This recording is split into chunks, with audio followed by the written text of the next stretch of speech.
Hey, welcome to this Windows channel, and this is a quick look at the latest build of Windows 10 Redstone 4. Yep, that's the Windows 10 version that will appear sometime in March of this year.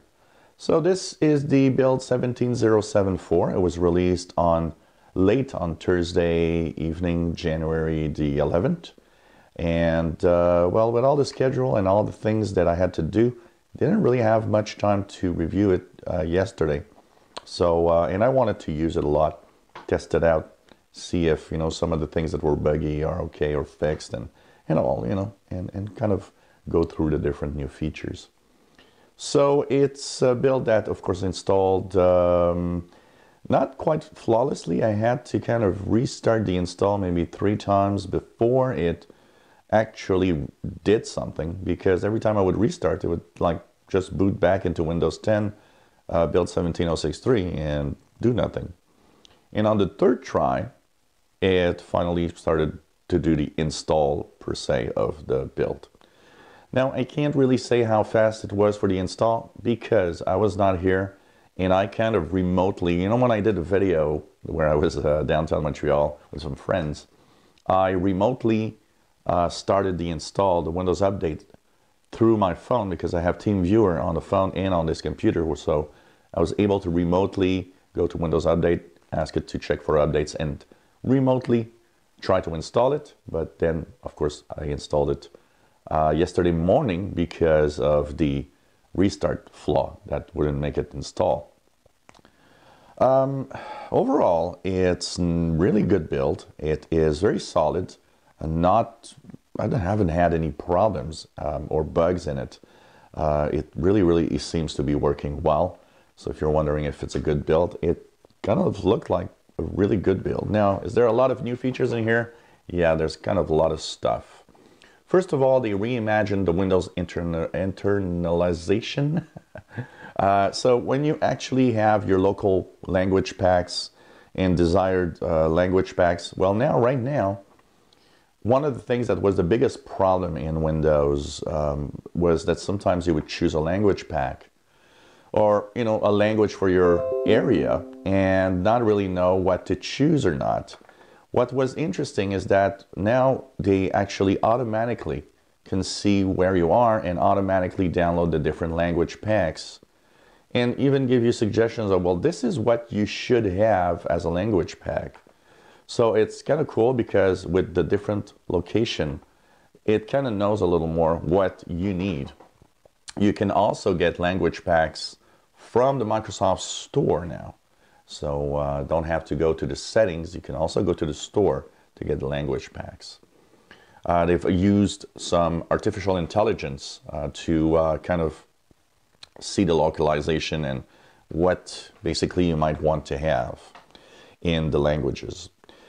Microsoft Edge has quite a lot of improvements. It has a lot of improvements on the hub, first of all. So when you actually get the hub out and everything, they've tweaked this in order to have a view of folders or view of, depending on what you are doing.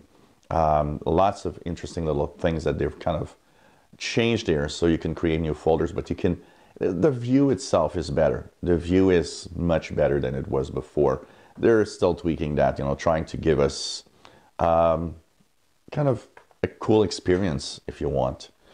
There's new things like the open type variable funds improvements in here, so lots of things. And if you want to try it out and see what all of that is all about, one of the websites they recommend is Axis Praxis, which is the, basically, it says here, it's a website for playing with open type variable funds. So they've done some improvements in here so they can actually show you, what all of this is all about. And this is really something that is kind of cool. And they're improving upon that within the Microsoft Edge browser. If you have a website that has autofill, where you can actually, autofill some forms, now Microsoft Edge can actually save and automatically fill the cards of information on any web page or payment web page, stuff like that. So it's kind of nice. It's kind of cool to see all of that happening. New reading experience for PDFs and EPUBs, and the reading view has been kind of overhauled and changed. So now the EPUBs, it's a better interface. Before it was like the buttons would show up kind of in that page. Now they have a better way of showing you the buttons are in these separate bars here, and it's kind of beautiful, and improved full screen view for when you want to read books, which is very nice. Same for the PDFs. Improved way of taking notes. So if you are somebody that wants to take notes, there's improved way of taking notes, making annotations. There's a new feature which is the grammar tools. If you download the grammar tool skills, you can actually get all of that and improve the reading and writing skills by looking at the grammar tools, which is pretty cool. Really, really nice. You can also use Control G when you're in a book to go to a specific page if you want. And by using the Control G command, you'll be able to specifically tell, I want to go to page 36, for example, and it's going to bring you there. One of the things that also was the problem with EPUBs and PDFs was it was difficult. Sometimes the pages were not okay. I mean, you know what, it would say at page 36, but in reality, it could be at page 20. And basically, that has been kind of tweaked and fixed. So it's a few little things that are nice. New full screen reading experience. And, if you take notes and do all sorts of little things, there's general improvements to the layout of EPUBs and PDFs on the screen. I do note, I think one of the first times that I've seen the EPUB feature, reading electronic publications, and I was always saying, well, I can't see myself reading a book in Microsoft Edge, but with the improvements they're actually doing right now, I'm starting to think that, yeah, maybe I could see myself reading a book in Microsoft Edge suddenly, because it's different and it actually is showing better, and all the tools to make also the viewing better is nice, because it is really, really, nice to check all of that. And of course, all the tools that, you can use, especially this, use a background, change it to black, so there's like more contrast. All of that is kind of cool. The tweaking is nice, for sure. What else do we have? So there's library improvements. So in addition to refreshing the library or pinning books to your start menu, you can see recommendations of books. So if you have several books, say you've bought 3 books from Stephen King, there will be recommendations saying, hey, you know that there's this and this book also from this author, or people that like this author usually like that other author. So kind of, it's borderline with an ad, but, kind of interesting.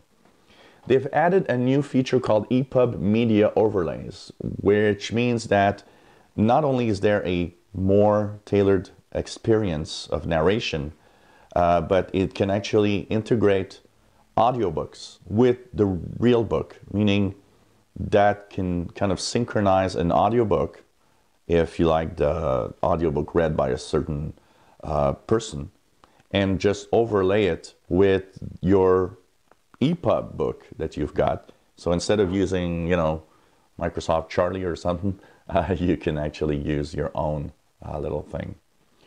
The favorites bar at the top will now show on Start and New tab pages. So this is the favorites bar.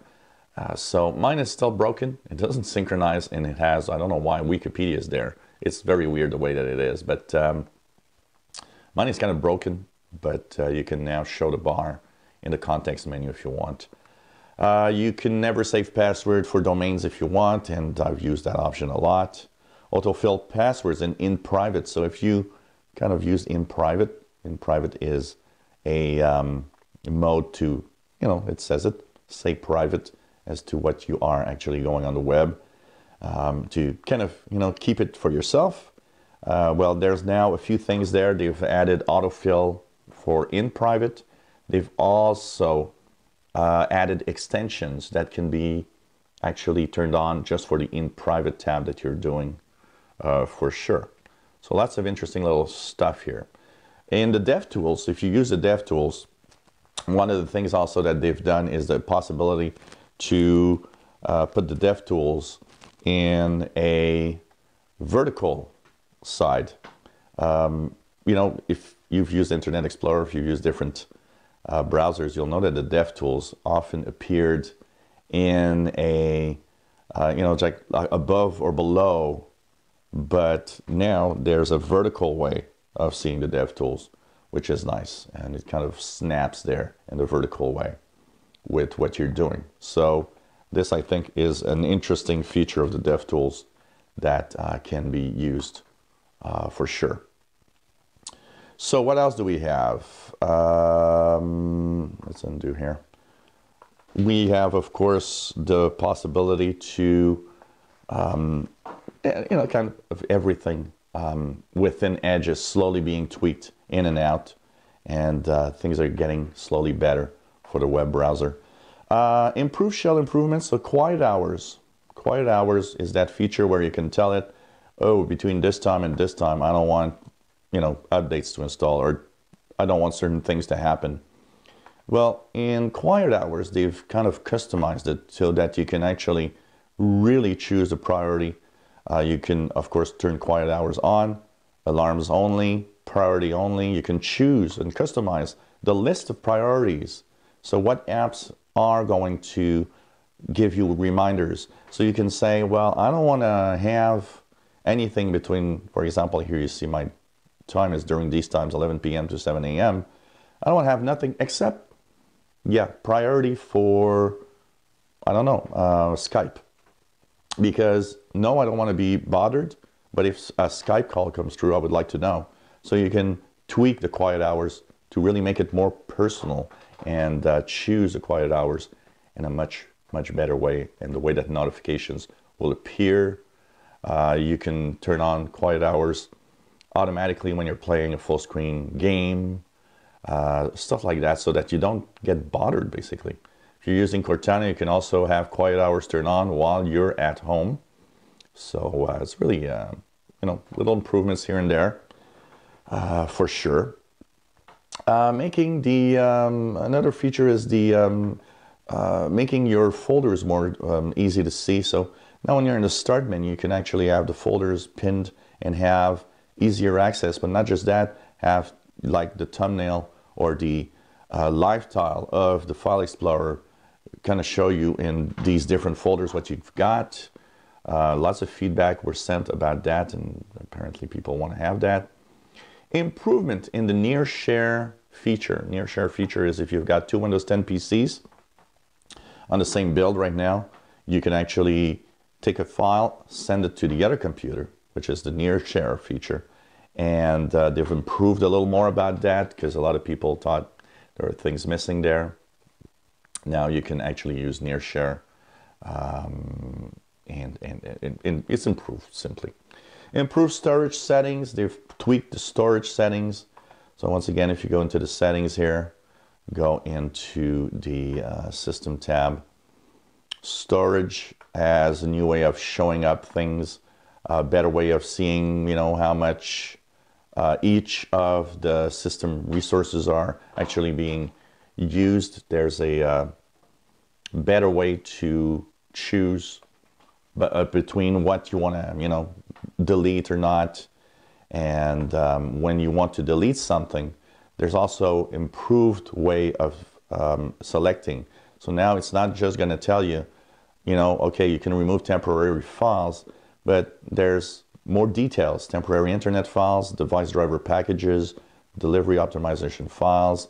All of that is detailed, and you can actually choose which one you want to remove only if you don't want to remove everything, which is very, very nice. So there's more customization going on there. Sound settings have been improved, and by the way, it actually created a little problem because I'm used to right-clicking here and going to recording devices, but look at that. The menu has changed because sound settings are now in the settings here. And here is where you can choose your output device, your input device, and this is where everything's happening. So at first I was a little kind of surprised because, like I said, I was using also the right click. Now, maybe one word here that I don't like is it's okay that they are here, but I don't understand why they removed the you know, sound information that I could get here. So, you know, if I wanted to go directly to the recording or the input devices, I'd rather have it still like it was before. I'm not sure I want to.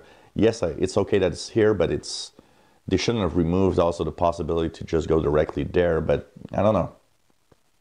It is the same thing, but not the same thing at the same time. So it was kind of a little, you know, just trying to figure out how things work. But they are, you know, doing setting improvements everywhere, for sure. Lots of input and writing panel stuff. Now, if you have a pen and you just put it on the screen, there's a host of things that happen in panels that show up. The handwritten recognition languages are updated with all sorts of new things like Hindi and so on. So basically, it's all of that is, you know, possible. What else do we have? Of course, you know, all sorts of borders and margins and stuff for everything that is basically within all of that, you know, style of pen and usability of touchscreen stuff. Camera app has been updated. So camera app is the app that you can use with any webcam. They've updated this to actually have not just the webcam work. So out here, sorry, but it's just showing kind of the floor here. You will have not just the possibility to use one webcam. You have multiple webcam possibilities now. If you do any you know, settings, anything that you change, any background, any things that you have tweaked, there's more options for that, first of all. But not just that, it will remember that last time you used this type of layout and say, hey, you want to kind of use the same layout again. So these are part of, you know, what's happening.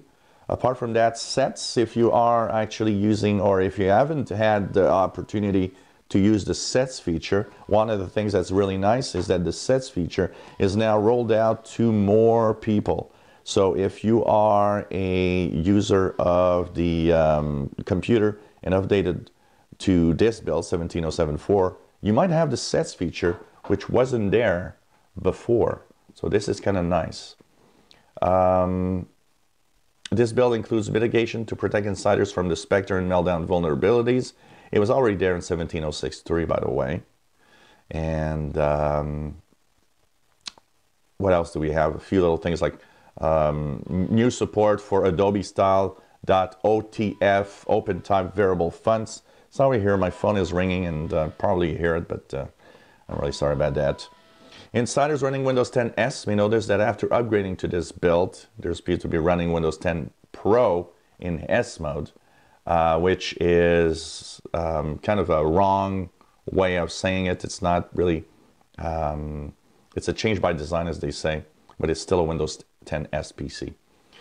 One of the things a lot of people are complaining, the activation problem in build 17063.